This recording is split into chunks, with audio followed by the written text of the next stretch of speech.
so you got a song about the Danettes. Danny and the Danettes? Dan and his Danettes.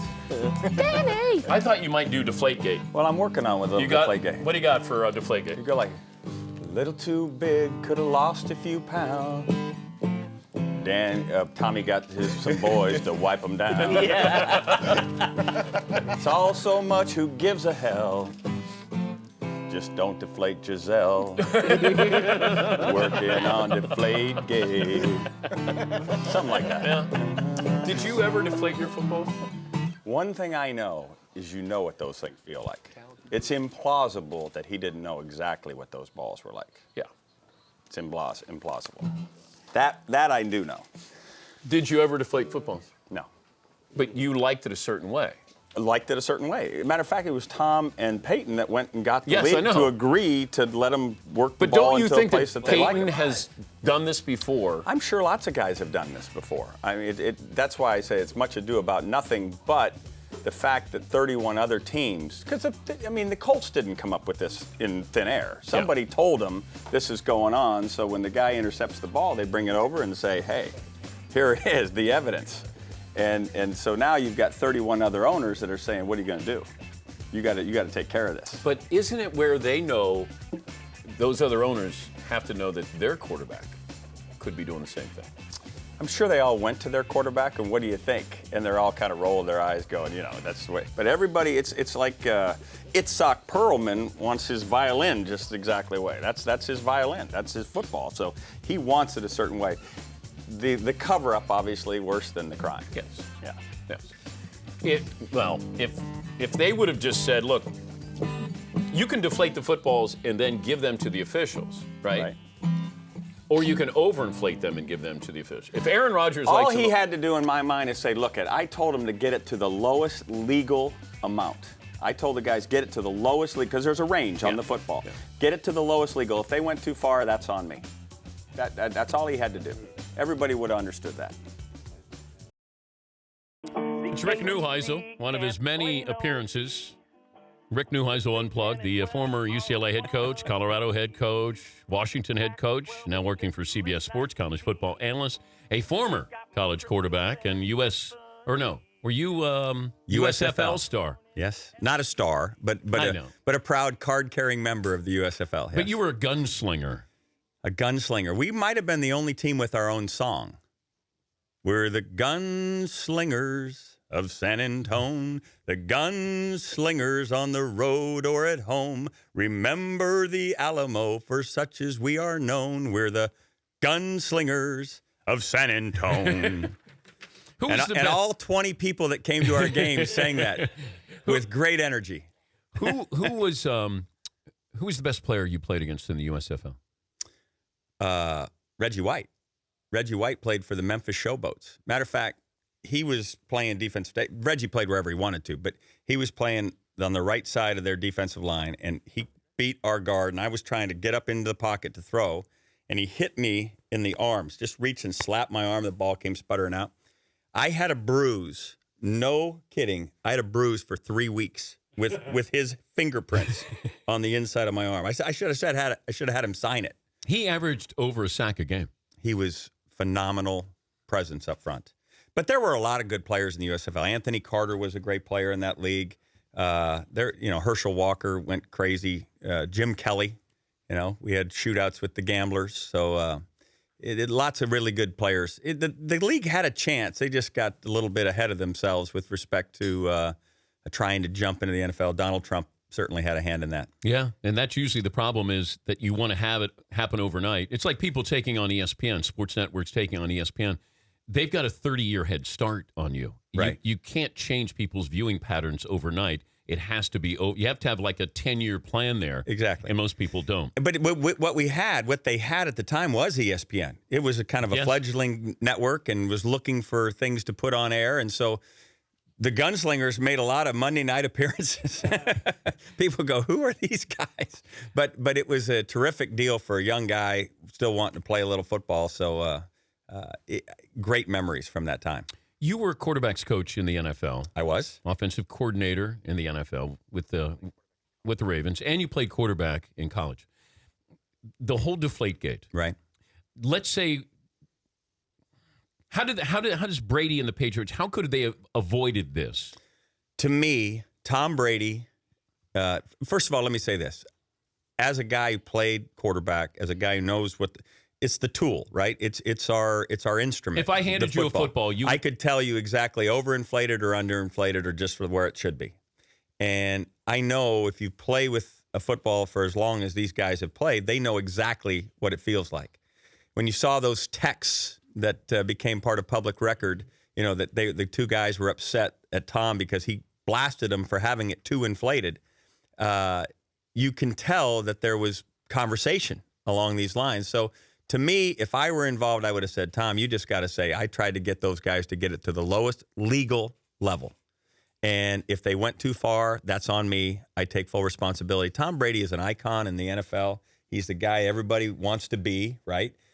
Face of the league, if you will, along with a couple other guys. But what do you think happened? He's guilty.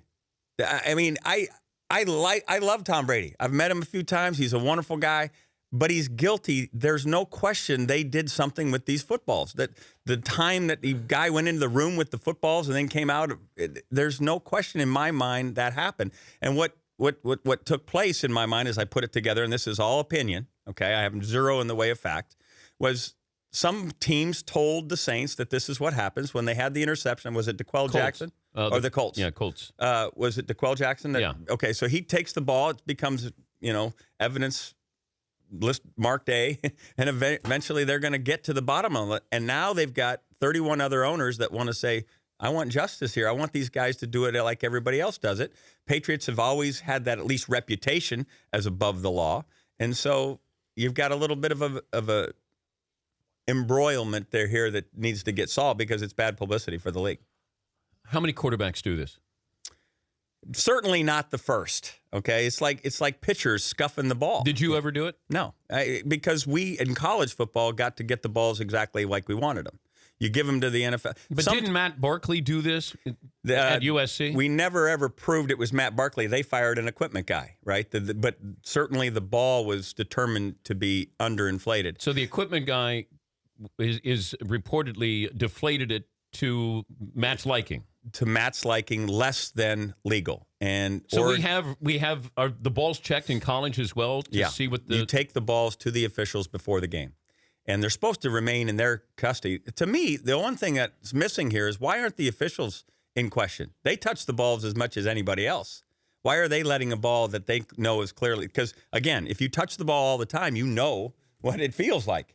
Why are they letting a deflated ball in play? Why don't they just let quarterbacks, if I'm playing against you. Now you're talking. You do what you want. Now you're talking. And I do what I want because it's the same ball. It's about me. It's about me being the quarterback, you being the quarterback, and quarterback-driven league. Every rule and every defensive coordinator will sit up straight and say, you tell them, Rick. Every rule in the NFL is about offense. Yeah. They want points. Yes. They want entertainment. Yes. The quarterbacks are the chosen ones. And, not that that's a bad thing, but ultimately, let them play with the ball however they want it. What difference does it make? When we come back, Rick will unveil his new song. He's brought his guitar here. By the way, when you would, at the end of a game, do you have conversation? Like when you would meet after you played USC? The ceremonial handshake? Did you ever have any awkward moments? Oh, yes. I had one with Jim Harbaugh. He Jim Schwartzed me. He came across and slapped my hand and said, "What'd you think about that, Ricky?" And then took off running. And I'm like, you have that moment like, did that just happen? What was the score? We had beaten them in the opening game. My first game when I was at UCLA against Stanford, we scored late, and I went over and shook his hand. He said 0. And I understood he was upset. We won the game late in the game. Next year, we lose 21-13. We're driving, trying to score and get the two-pointer to tie it. We don't get it done. I walk across to shake his hand. He runs up. He's excited as he can be, and he slaps my hand. He says, "What do you think about that, Ricky?" And takes off. And you have that moment, right, where you're like, did that just happen? I'm going after him. And then you're like, no, calm down. And your hands are like shaking. And so when it happened against the Lions while he was at San Francisco, I'm literally in my office, and I see it on television. I'm going, he did it again! Guys, come in here! I'm screaming at all my coaches. Come in here! He did it again! That son of a... So I mean, who else but Jim Harbaugh can make the post-game handshake must-see TV, right? When the Pete Carroll indeed. Yeah. And what's your deal? The Yeah. What's your deal bowl, so. Did Pete, how was Pete with you? Pete was always fine. Pete always won. It's easy for Pete. Yeah. All right, we'll come back. Rick's got a new song that he'll perform for us. This is the Dan Patrick Show. So what are we going to do? Play of the day next hour? Yeah, we can move that is later. Peter King... We're trying to have Peter do 11:05. I'm waiting to hear back from him. Okay. Just so things don't get too tight at the back end here. Well, okay. Because I can go... Extra point. I can do 7 hear about minutes. I was just moving it communicating back with today. Paul. He Are they? prefers 11:05 That's what everyone's also. Okay. tweeting. Where are they taking Just so you know, feel 15-yard pressed line for for kicks, time. 1 or 2 for the. You imagine the 2 point. change of that, Rick, to the 1 yard line? 1 yard line for 2-point conversion? That changes. That changes. I go it for a big time. 2-point conversion every time. People are going to be thinking about the math. They're going to go back and be studying every play at 1 yard line and see what the math is, because it's going to be like a money ball factoring, Yeah. But I would go for 2 every time. And I'd have... There'll be people that will do it. There'll be people that Chip will do Kelly it. will go for 2 every time. Oh, yes. Yes. Did you like Chip?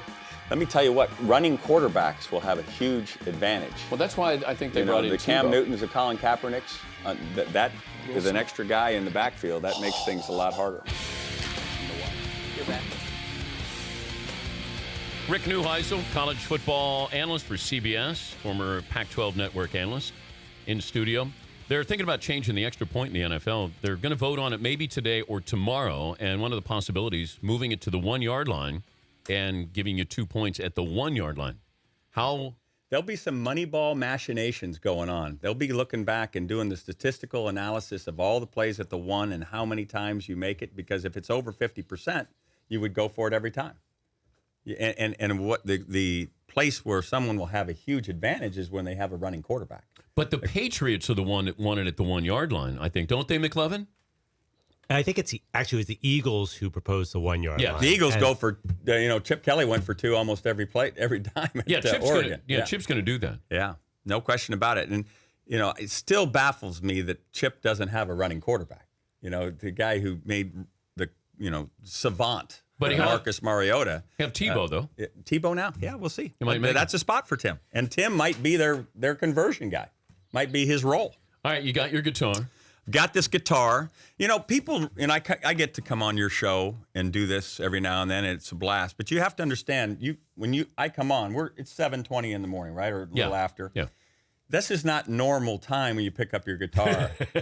You don't wake up in your white T-shirt and put on your reading glasses. Hey, let's go sing some songs, right? It's more of a campfire thing. So this is a little bit out of the normal, but this is how we do it. My wife Susan is my roadie. She holds the phone up. I put on my reading glasses as I look at my words here. So you're gonna have to imagine me in my tighty whities here, just. But here's the idea behind the song. When asked, could I spin something for you guys? Yeah. Every red-blooded American male wants to be you guys. You realize that. Dan and the Danettes. I mean, seriously. You guys are hang out, talking ball. It's too good to be true. And you make a living doing it. This is America's dream right here. Right. So this is the idea. All right. Little Benny and the Jets. Okay. Okay. What about Elton John? Hey kids, don't you touch that dial. Dan Patrick and his boys are gonna make you smile. Gonna spin some yarns, gonna take your calls. 5 dudes in a man cave sitting around talking ball. What a country, my babes. Yeah, they're setting the pace for every red-blooded male. How can I get that gig? Dan and his Danettes. Yeah, they're weird, but they're wonderful. Oh, Danny, he's a talk show king. He's been on silver screen. He works at NBC. He even is an Alex Trebek wannabe. Dan and his Danettes. How we doing so far? Great. All right, outstanding. Hey kids, pay close attention. The Danettes are more than just delinquents in detention. They produce a show that is solid gold. Yeah, Fritzy, McLovin, Seaton, and Polly know that this gig is too sweet to be screwed up. They've got to keep Dan fresh. Dan and his Danettes. A cup of Joe and they'll watch him go. Oh, Danny, he's the talk show czar. He gave his slip to the mothership so he could spin it in his own garage bar. Dan and his Danettes.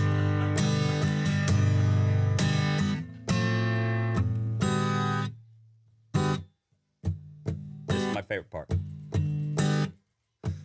Dan and his Danettes. Join in anytime. Danny, Dan Patrick and his Danettes. Nicest guys you've ever met. Danny! Go, go, go now, Danny! Dan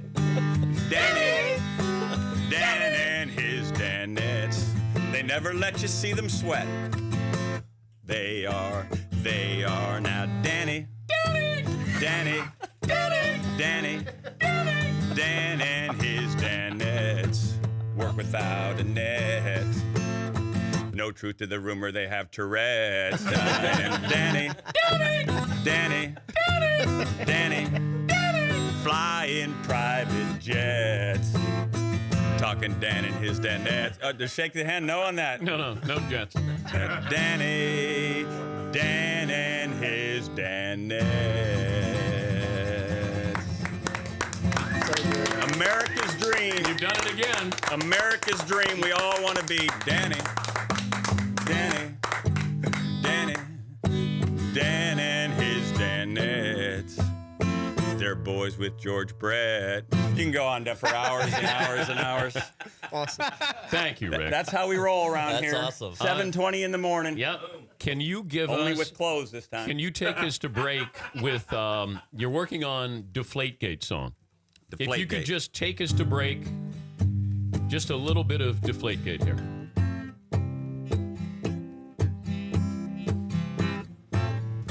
Little too fat, just take a few airs out. Tommy found somebody to take the needle out. I don't know why, what the hell. Just don't deflate Giselle.